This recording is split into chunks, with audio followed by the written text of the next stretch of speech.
Sten.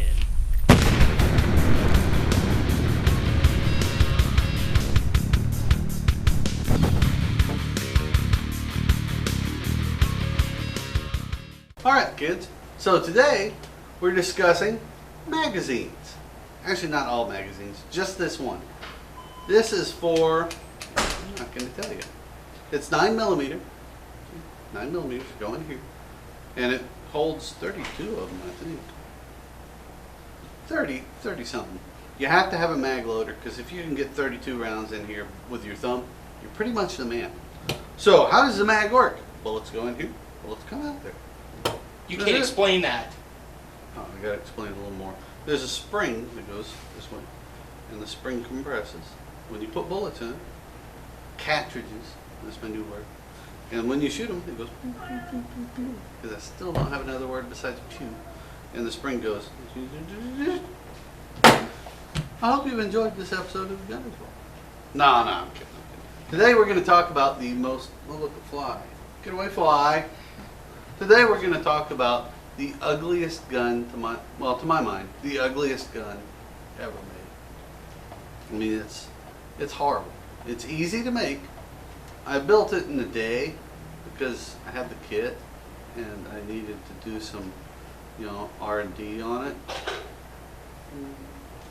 But anyway, it's the ugliest gun in the world. It shoots okay. I give you the Sten. The Mark III Sten, actually. How can you tell it's a Mark III? That's Mark III written right there. I cheated. This was made during World War II by the Brits. The Brits have no fashion sense, so they made this.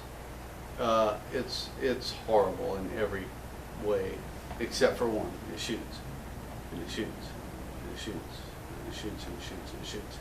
And it'll kill the Jerry, as they called Nazis. Kill or the Hun.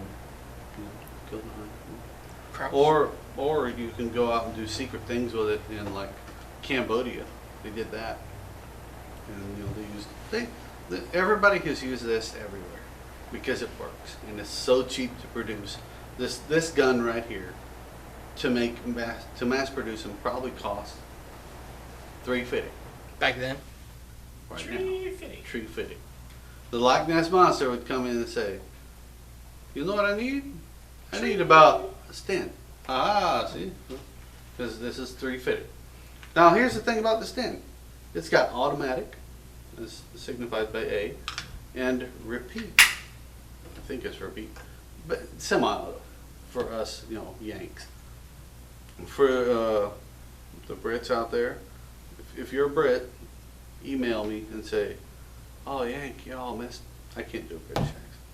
Say, "Oh, Yank, you're all messed up." R is for reverse of automatic. Why am I padding this by talking gibberish? Because there's not a lot to it. Look, bolt comes back, gun's empty, bolt goes forward. That's it. There's nothing fancy about this. There's a bolt with a fixed firing pin. It's got a little extractor on it and a spring. Ta-da! Okay, well, I'm gonna step in here real quick and ask a go for question. Okay, so what's the benefit to having the magazine on the side as opposed to pretty much just kind of rotating the bolt assembly in the Empty mag. receive? I'm glad you asked that. It's been driving me crazy. Check it out. You're running. Nazis are everywhere. Oh, sorry. Jerry's everywhere. Jerry's in the trees, as they said back in World War II. And if you have, let's say an MP40, poof, it's an MP40 now. You get down and you're like this. Well, crap, man, there's a foot of you sticking out of your little foxhole. Well, now there's less than a foot of me sticking out the foxhole. That's the only reason I can come up with, other than to make it uncomfortable, because the military, as a rule, likes to make things uncomfortable so you get used to it, and then you don't complain when it's more uncomfortable. You're like, well, at least it's not like the other day.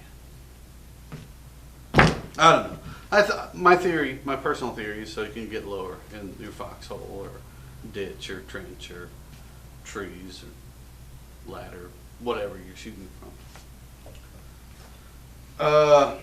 Man, I really wish I could tell you something about this gun that's fascinating. I can't.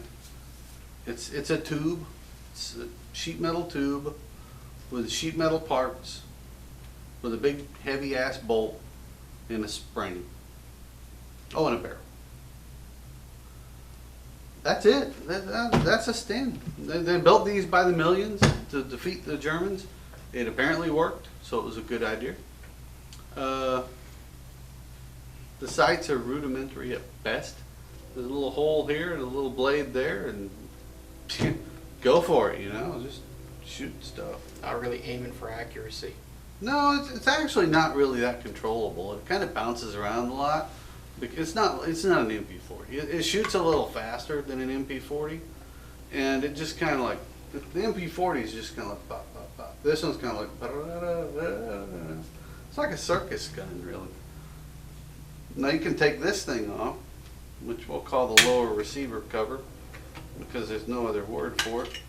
And you can see the guts of it. Oh look, more springs. Oh wait, Chris is gonna zoom. Here we go. Zoom. Tell me when you zoom. I'm zoomed. All right, see, you got a spring here, and like 3 parts. That's it. That's it. You want to put it on auto? Do that. You want to put it on semi? Do that. So that is it. You want to put this thing back on. This is cool. Smack it. Back on. There is really nothing to talk about with this stupid gun, other than it is horrendously ugly, and it's very, very uncomfortable to shoot. I actually changed this stock from the single tube wire stock. Oh, that was horrible. It's worse. So now that we've learned a lot about the Sten today, I gotta admit I didn't look up anything, so I don't know when the hell it was invented. From the looks of it, my guess is 1908, sometime around that. Because they like drilling holes in metal then. They just came out with the steam engine. So they like drilling holes and using steam. And that's how they made these. They made these utilizing steam, the horseless carriage.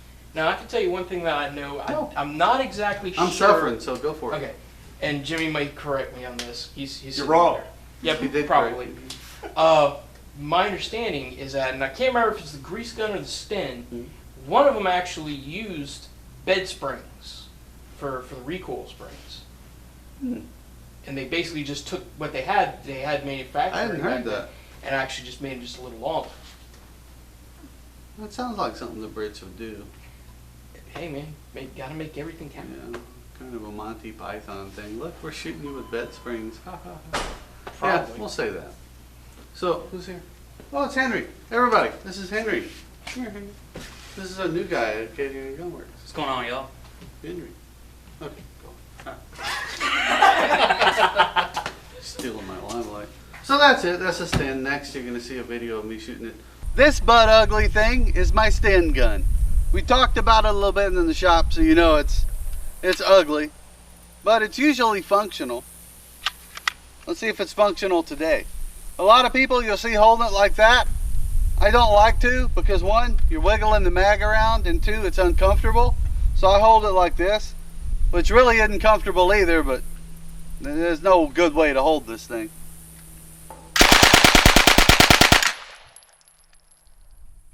Yay, Sten gun. Another thing about it, it's got semi-auto right here, but I don't know why they put that on there. It's kind of useless because it's a machine gun. Why the hell would you shoot it semi-auto? This is one butt ugly bastard.